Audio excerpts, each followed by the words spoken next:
Hello बच्चों, आज हम पढ़ेंगे चैप्टर 2 आर्टिकल्स। इससे पहले हमने सेंटेंस पढ़ा था।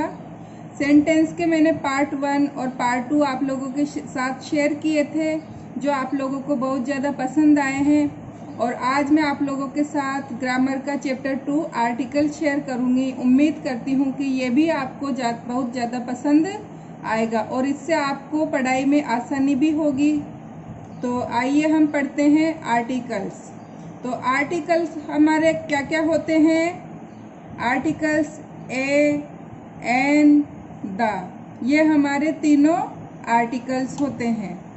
तो इनका हम यूज कैसे करते हैं, तो आज हम इस चैप्टर में यही पढ़ेंगे। तो इनका यूज नाउन। अब नाउन क्या होती है? तो नाउन होती है कोई वस्तु, स्थान, प्राणी। तो इनके पहले हम आर्टिकल्स का यूज करते हैं। आर्टिकल में एक प्रकार के एडजेक्टिव भी होते हैं जिनको नाउन से पहले यूज किया जाता है। अब हम देखेंगे कि आर्टिकल कितने प्रकार के होते हैं। तो आर्टिकल दो प्रकार के होते हैं। कौन कौन से? इंडेफिनेट आर्टिकल और डेफिनेट आर्टिकल। अब इंडेफिनेट आर्टिकल और डेफिनेट आर्टिकल कहाँ कहाँ यूज होते हैं, ये हम पढ़ेंगे। तो ए एंड एन, जो ये दोनों आर्टिकल्स है, ए और एन, ये होते हैं इंडेफिनेट आर्टिकल। और ये अनिश्चित नाउन के पहले आते हैं। जो ये ए और एन है, ये अनिश्चित नाउन के पहले आते हैं। जैसे कि आई सा ए बॉय, यानी कि मैंने एक लड़का देखा। अब हमको पता नहीं है कि कौन सा लड़का देखा, बस ये इसमें ये बता रहा है कि कोई लड़का है, वो मैंने देखा।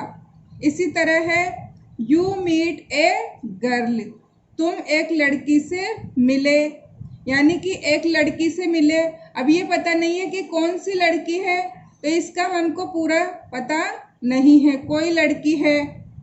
अब यहाँ पर हम देखेंगे, ये तो हो गया हमारा इंडेफिनेट आर्टिकल। अब हम पढ़ेंगे डेफिनेट आर्टिकल।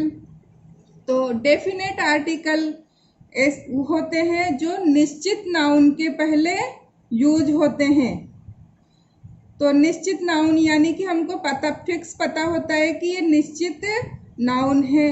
जैसे कि Ram reads the book, Ram book पढ़ता है, तो राम को पता है कि वह कौन सी बुक पढ़ रहा है, तो राम बुक पढ़ता है।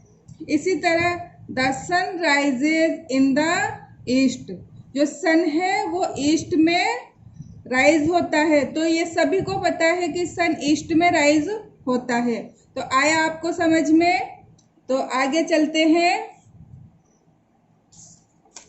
हम पढ़ेंगे ए एन का प्रयोग। सबसे पहले ए एन का प्रयोग पढ़ेंगे हम।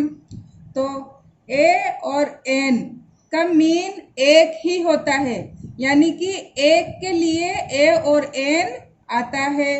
दोनों ही एक वचन काउंटेबल नाउन है जिनको गिना जा सके, यानी कि काउंटेबल नाउन है जिसको गिना जा सके, उससे पहले ए और एन का यूज किया जाता है। तो हम इंग्लिश में हम जब किसी संज्ञा का पहला अक्षर कॉन्सोनेंट होता है, तो नाउन से पहले, नाउन होती है संज्ञा जो वस्तु, स्थान, प्राणी, इनसे पहले ए का प्रयोग होता है। कॉन्सोनेंट से पहले ए का प्रयोग होता है। तो एग्जाम्पल है इसके, दिस इज ए कप। तो एग्जाम्पल है दिस इज ए कप। अब कप इसमें नाउन क्या है? कप, ये हमारी नाउन है। अब नाउन से पहले ए आया है, तो अब नाउन से पहले ए कैसे आया? क्योंकि जो हमारी नाउन है वह कॉन्सोनेंट से शुरू हो रही है। कॉन्सोनेंट यानी कि सी से स्टार्ट हो रही है हमारी नाउन की स्पेलिंग, इसलिए यहाँ पर आया है ए। सेकंड एग्जाम्पल लेते हैं, दैट इज ए हॉर्स। तो ये हमारी जो नाउन है हॉर्स, ये भी कॉन्सोनेंट से स्टार्ट हो रही है इसकी स्पेलिंग, इसलिए यहाँ पर ए आया है। इसी तरह इट इज ए बुक, तो बुक है वो भी नाउन है, तो ये भी हमारी कॉन्सोनेंट से स्टार्ट हो रही है, तो यहाँ पर भी ए आ गया। अब कॉन्सोनेंट कौन कौन से होते हैं, तो यहाँ पे हम देखेंगे कि कॉन्सोनेंट कौन कौन से हैं।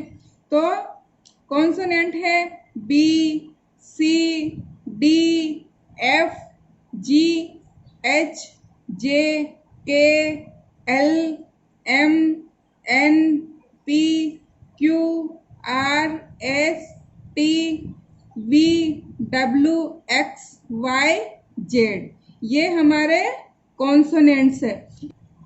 तो कहने का मतलब ये है कि हमारे ए, ई, आई, ओ, यू को छोड़कर इनके अलावा जो भी अल्फ़ाबेट होते हैं वो हमारे कॉन्सोनेंट होते हैं, और इनसे शुरू होने वाली नाउन से पहले ए आता है। आया आपको समझ में? तो अब आगे चलते हैं।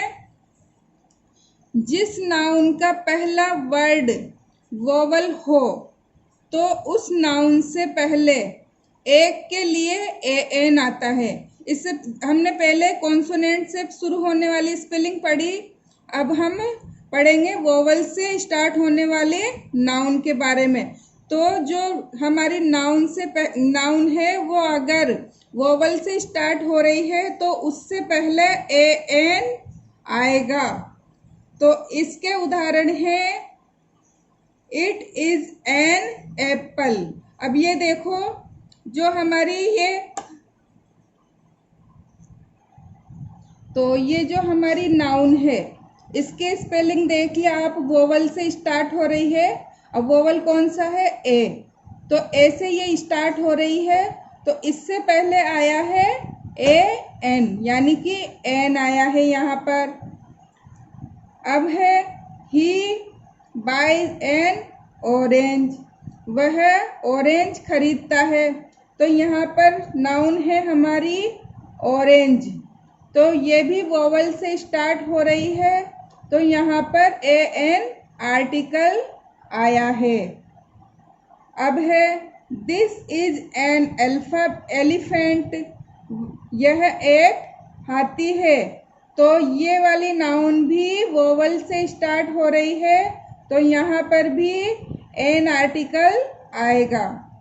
आई हैव एन इंक पॉट, मैं एक इंक पॉट रखता हूँ, तो इंक पॉट की स्पेलिंग भी आई से स्टार्ट हो रही है, तो ये वोवल है, तो इससे पहले ए एन आ जाएगा। शी हैज एन अम्ब्रेला, वह छाता है, वह एक छाता रखती है, तो ये भी वोवल से स्टार्ट हो रही है स्पेलिंग यू से, तो इससे पहले भी ए एन आ जाएगा। तो अब वोवल कौन कौन से होते हैं, तो हमारे वोवल कितने होते हैं? 5 वोवल्स होते हैं। कौन कौन से? ए, ई, आई, ओ, यू, ये हमारे 5 वोवल्स होते हैं, और 21 कॉन्सोनेंट्स होते हैं जो अभी हमने पढ़े हैं। तो अब देखते हैं, जब किसी कॉन्सोनेंट का उच्चारण वोवल जैसा हो तो उस शब्द के पहले भी एक के लिए ए एन आता है। ऐसे कई वर्ड्स होते हैं जो उनकी स्पेलिंग कॉन्सोनेंट से स्टार्ट तो होती है, लेकिन उनका उच्चारण करने में वो वोवल जैसे लगते हैं। तो देखते हैं इसके एग्जाम्पल।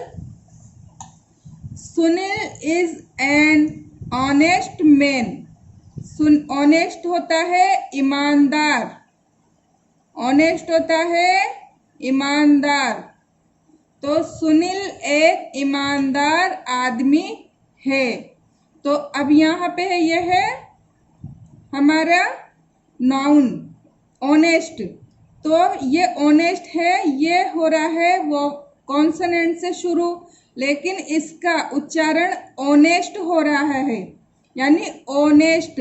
होनेस्ट इसको नहीं पढ़ेंगे कि हम इसको होनेस्ट पढ़े, नहीं, होनेस्ट हम इसको नहीं पढ़ेंगे, हम इसको ऑनेस्ट पढ़ेंगे। तो यहाँ पर ये कॉन्सोनेंट से स्टार्ट हो रही है लेकिन उच्चारण वोवल्स का हुआ है, इसलिए इसके आगे आर्टिकल एन लगेगा। अब देखो, he will take an hour, वह 1 घंटा लेगा।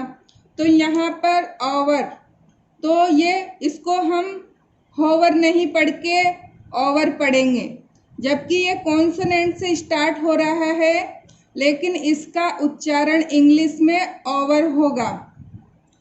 एच से शुरू हो रहा है लेकिन फिर भी इसका उच्चारण ओवर होगा, इसको होवर नहीं पढ़ेंगे, इसलिए इसका उच्चारण वोवल की तरह हुआ है, इसलिए इसके आगे ए एन आर्टिकल लग जाएगा।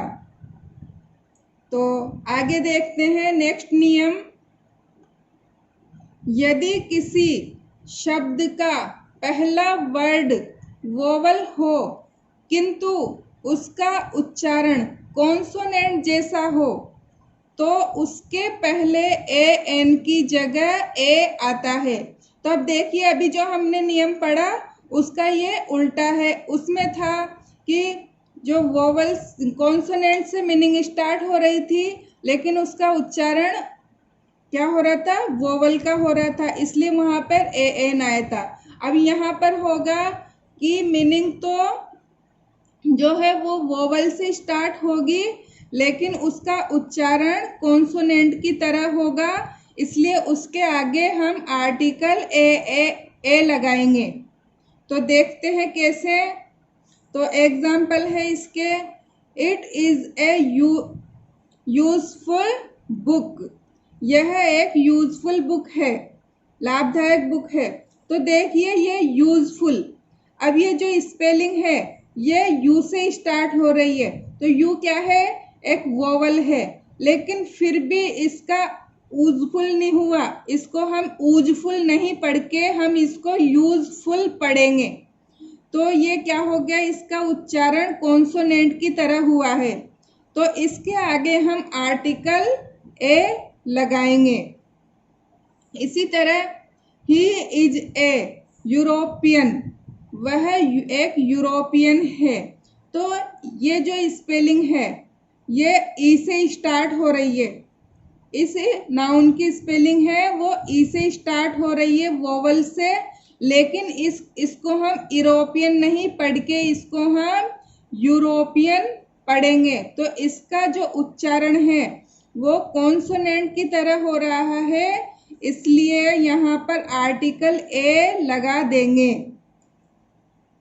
He is a university student, तो देखिए यूनिवर्सिटी स्टूडेंट, तो यूनिवर्सिटी ये वोवल से स्टार्ट हो रही है लेकिन इसको हम यूनिवर्सिटी नहीं पढ़कर यूनिवर्सिटी पढ़ेंगे, तो इसके आगे भी आर्टिकल ए आ जाएगा। इसी तरह he is a one man, वह एक आदमी है, वन मैन है, तो ये वन ओ से शुरू हो रही है लेकिन इसको हम अन नहीं पढ़कर वन पढ़ेंगे, ओ यानी वन, वन पढ़ेंगे, तो इसके आगे ए आ जाएगा। तो ये थे हमारे आर्टिकल्स ए और एन। तो मुझे लगता है कि आपको समझ में आए होंगे और आगे आने वाले वीडियो में हम पढ़ेंगे आर्टिकल द, ये हम अगले वीडियो में पढ़ेंगे क्योंकि वीडियो लंबा होता जा रहा है। तो अगला जो आर्टिकल है द, उसको पढ़ने के लिए आप मेरे चैनल को लाइक करें, शेयर करें, सब्सक्राइब करें और बेल आइकन को प्रेस करके ऑल को क्लिक करें ताकि जो मेरा अगला वीडियो है आर्टिकल द का वो आपको मिल सके, उसकी नोटिफिकेशन आपको मिल सके। तो थैंक यू बच्चों।